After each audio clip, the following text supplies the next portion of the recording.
Hey guys, hashtag episode 7, part 3 of our topic marijuana, hashtag herb, hashtag chronic, hashtag ganja, whatever you want to call it, that's what we're talking about today.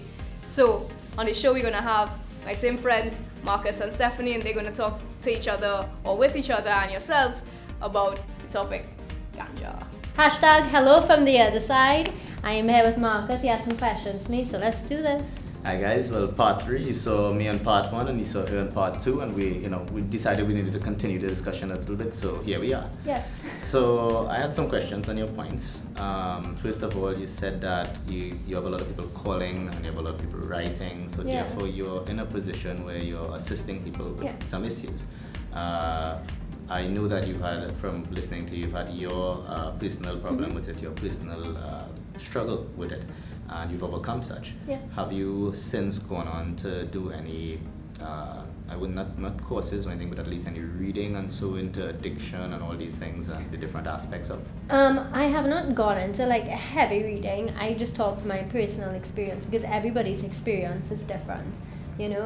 But my personal experience, I loved the marijuana, but the marijuana did not love me back. It was not good for me.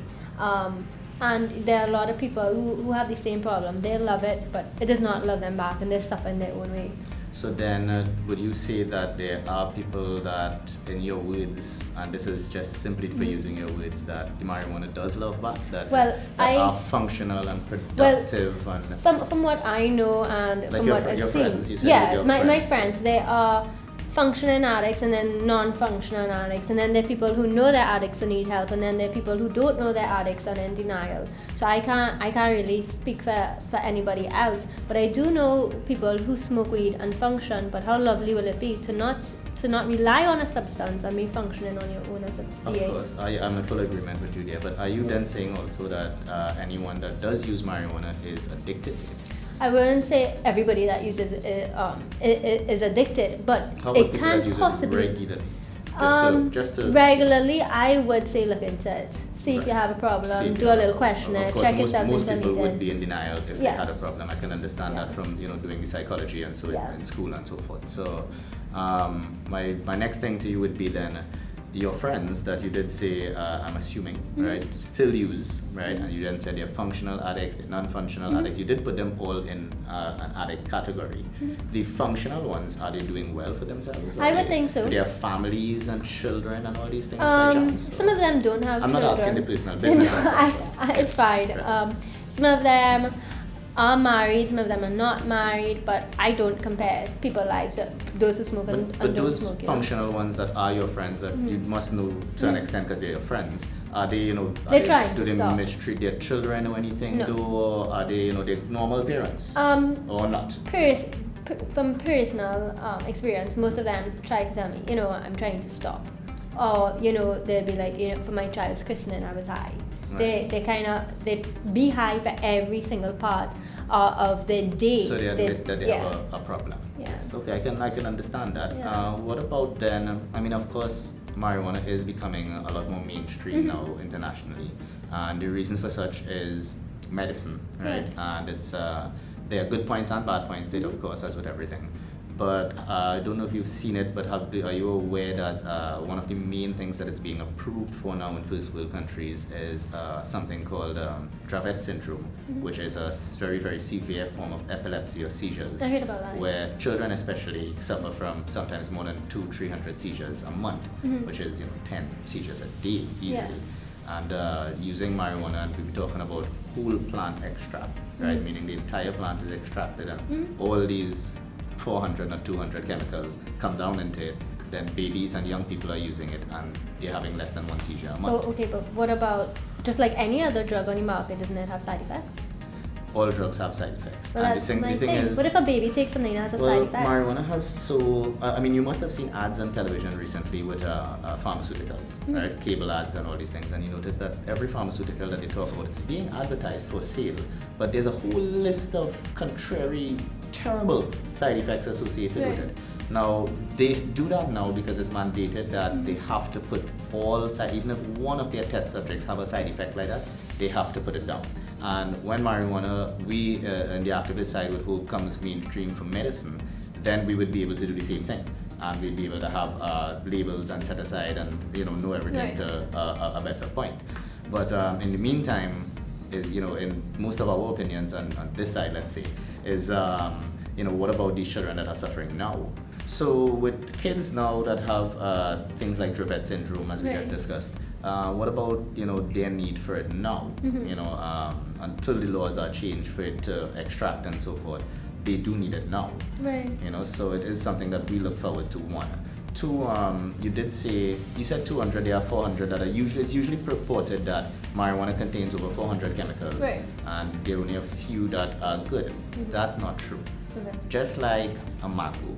A mango itself has... Sonny, you like mango? Well, I use it because, we're in Trinidad and Trinidadians like mango, cherries and whatever, But they all contain about the same thing, 200 and change chemicals. They're phytochemicals, meaning they're plant chemicals. They're sugars, they're terpenes, they're terpenoids, they're all sorts of different plants. And they're not bad. They're not arsenic and lead and poison. And okay, apple seeds do contain cyanide. Right? They do, that's why you're not supposed to consume apple seeds. Doesn't marijuana have cyanide and ammonia Marijuana too? does not have cyanide. I think the only tested marijuana that has those things are the marijuana that they take that, like from where we get it from. So when you buy as you said, the press and the block and so, Colombia used to do something where they used to they have so much weed there that they have more than they can ship out. And what about ammonia? So they use those things, right, in Colombia and certain countries to keep the marijuana because they have so much more than they can ship out at any one time. They try to preserve it. So those things are very harmful. So my question though, if it becomes on a large scale and in a medical way, wouldn't they have to put those things to preserve it? No, of course not. Not at all. Those proper drying and curing of the plant can make the plant last years in its natural state without any addition of any chemicals. And that's why the new system, I'm glad I can educate you on these things so you can know, because again, you said it, you help people, and you talk to people. You must know what you're saying if you're talking to people. The correct thing. So no, all marijuana does not contain ammonia, not in the least. Right? So would you say that people on blocks sell things that have ammonia and cyanide? Presently with the black market, absolutely. Not cyanide. Okay. No cyanide, but there is ammonia, right? There's heavy ammonia. There has even been instances where the black market guys in Trinidad who purchased the marijuana from Colombia owed the guys money in Colombia, didn't want to send the money. It's happened a number of times in this country specifically. The guys in Colombia sprayed Ramkissoon on the weed and sent it. Things that you use to kill plants. And the people that then smoked that weed ended up in hospital with lung infections and so forth. They didn't die, but they did end up with conditions. So because of the black market, these things exist. But when you regulate the market, if you're able, now it's not something that's easily done. No, it's not something that's done in the big first world countries and so either, but there are reasons for such. Of course. If a proper system is put in place, in a country this size, the black market can be wiped out by demand. But what if will not, happen to, it can be heavily reduced at least. What will happen to all of those people that worked on blocks and those dealers? Are the government going to provide them a jobs, or are they going to now sell other drugs where they can make more money? Well, both of those things will happen, meaning that one, mainly they will end up selling something else because it's not their job to say, okay, I'm a drug dealer, I'm going to sell drugs. It's a way of life that they find the money is easy. Right? Well, not only that, they always get a rush and a satisfaction feeling of getting money easy and knowing that they're doing something and they're not getting caught. Well, listen, I can tell you, right, that as a businessman, I get the same rush when I make money in my restaurant. Yeah, of course. I mean, we all do, but I mean, they get a rush knowing that they're making real fast money. No. It's on the lower. Let me explain it to you a little differently. People in business who make a lot of money get the same rush when they do a deal for but $1 million. I get the same rush. We all do, right? Of course. So therefore, it's not really the matter of, because it's the drug, it's a matter of the illegality of the drug is what causes the price to be so high, first of all. Of course. It what causes them to make so much money on it because, of course, we've seen, therefore, I guess you're in agreement that the demand is so high that prohibition has not worked.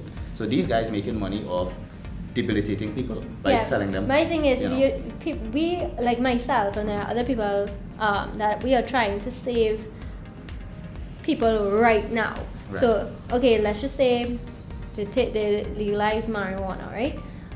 We are now trying to save the handful of people right now what is going to happen if they start to sell other drugs? We now have a big amount of people to try and save, more than the current ones we're trying right now to try and get their lives in order. We know a huge amount to try and grab by the horns. And now the drug dealers are now going to start selling even higher drugs so they can make more money.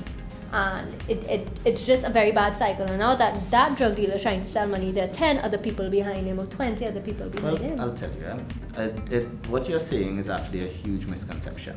Because even if it were to go so far as marijuana and even other drugs were to be made legal, meaning your child can purchase them in the supermarket.